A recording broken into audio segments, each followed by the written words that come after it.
episode is sponsored by Teamhood, a modern project management system.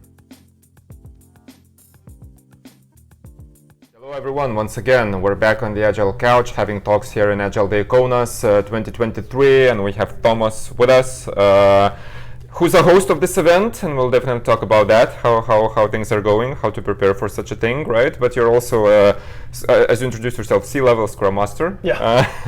You need to tell the company name yourself. That's cool.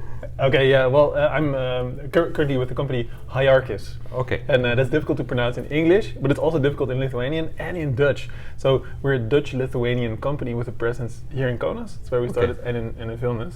And everybody has difficulty always talking about like, okay, so what is it? And people make different versions of it. But it's a fintech company. Okay. But yeah, what we are also, or what we're trying to be, is agile.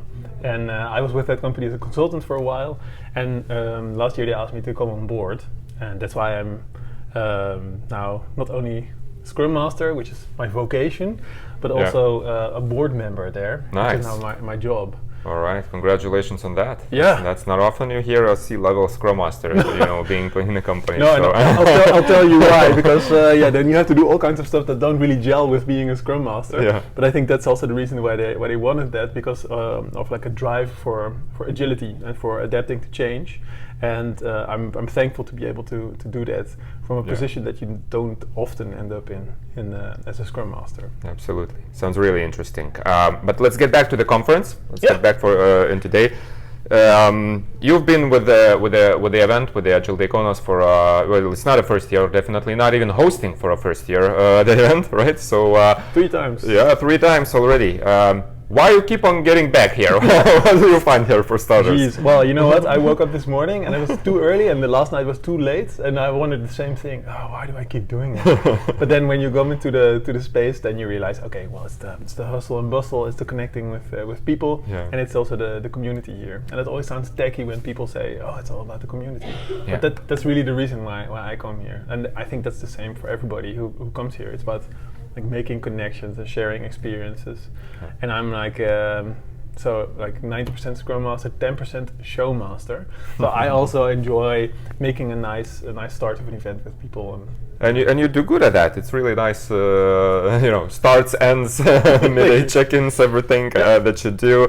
Anything specifically you can tell? What is about hosting, right? Why you enjoy it? Maybe in first, and does that require any special preparation? Something you do? You practice in front of the mirror or something?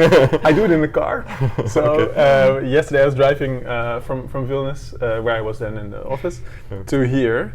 And I thought, okay, this is the time that I have all to myself. There was no one else in the car with me, so I switched off the radio, and then I start running sentences and being as show mastery as I can, so that I can find the right level of energy, at least to start with. Because once you're in the room, everything changes a little bit.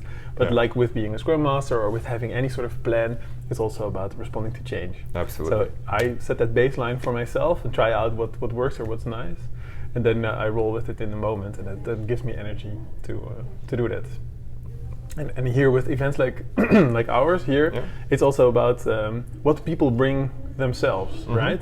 So it's not that's what I really love about Agile Day Kaunas, and actually also about Agile Tour Vilnius.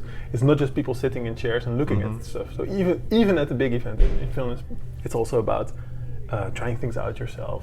And everybody who comes to these events is all about self-organization, and they bring that to the event as well. So I have to sort of create a space where people can also do that. So it's all about inviting people to step forward a little bit. Yeah. Not only literally at the beginning of the day where everybody's a little bit shy, but also throughout the day, because it's also an open space. That's important. Setting a mood and basically be welcoming for the people. Exactly. All right. And that's easy here, or easy to say. It's easy, definitely easy to say. Yeah, but it's also nice because, as you mentioned, this is not my first time hosting this event, and I've been coming to Agile Day Kaunas events since 2019. So in this community, I now have some familiar faces.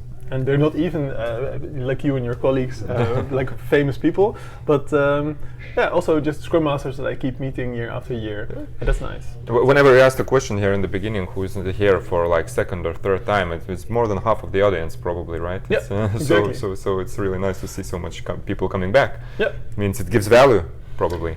Yeah, I think so. Or it's the only place that people can get to talk to each other. But I really think that's true. And I also like that it's just half of the people. Because if it were everybody, then I think an event is in trouble. Because then there's sort of a diminishing group of people. But there's the core group that stays together or that comes together. And around that there's always new, fresh faces. And I think that's very healthy for the event. Yeah. So I want to also make space for that. So you don't have to come every year in order to participate or to have fun. It's an inclusive experience for everybody. And I want to sort of put that energy out there for people to respond to. All right. You personally now you're here only to host and to be a showmaker, as you say, show master, or you're also looking for some open space, answers, specific topics you would like to solve yourself and so on. Yeah, definitely. It's a good opportunity, of course, to talk about stuff that matters to me. So I also pitched something for the open space, and I hope to gather a group of people around principled disagreement, which is very different from being a show mastery, happy type thing. But stuff that I deal with in my work, and increasingly so now that I'm not just with one team, but have to be on some level an executive in a company, I run into sort of misunderstandings more often. Because if you say one thing, you probably want to get that done, but then usually people take a lot of time to explain, like I'm doing right now, take a lot of time to explain where they really want to go. And then oftentimes that runs into some sort of disagreement, or people don't understand or misunderstand or have their own agenda. You have that at all levels, of course, right? So that also happens in Scrum teams. And having constructive conflict and conversations about it, that is important. And what I'm currently interested in is sort of defining what it is that we're disagreeing about, so that we can reframe that into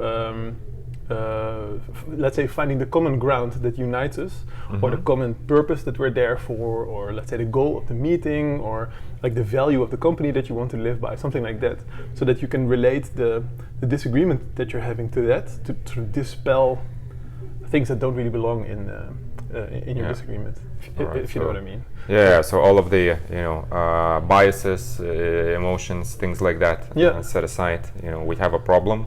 This is what we disagree upon. Let's solve it, right? But get to that point. So that's what I'm currently. It's not natural, absolutely.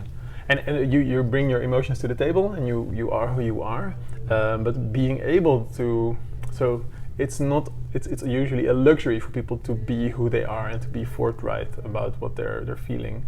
And I want to make it possible that people at least, get to say what they're feeling about, so that we can surface these things. So increasing transparency in that level.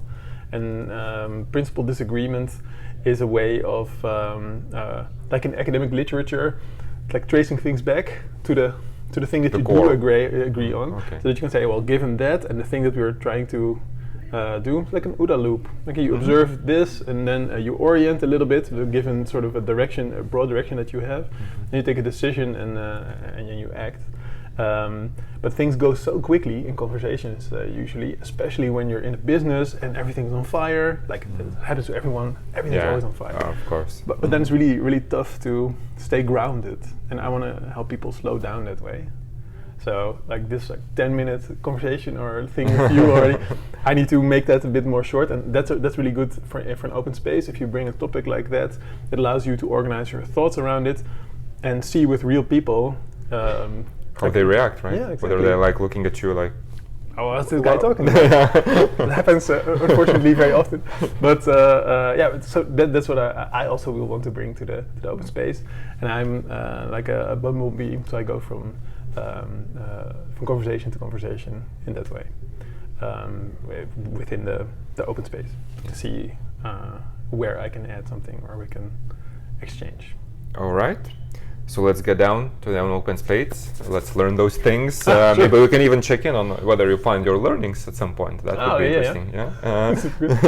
At some point, or leave comments under the video whether Thomas managed to find the needed answers or inputs. Exactly.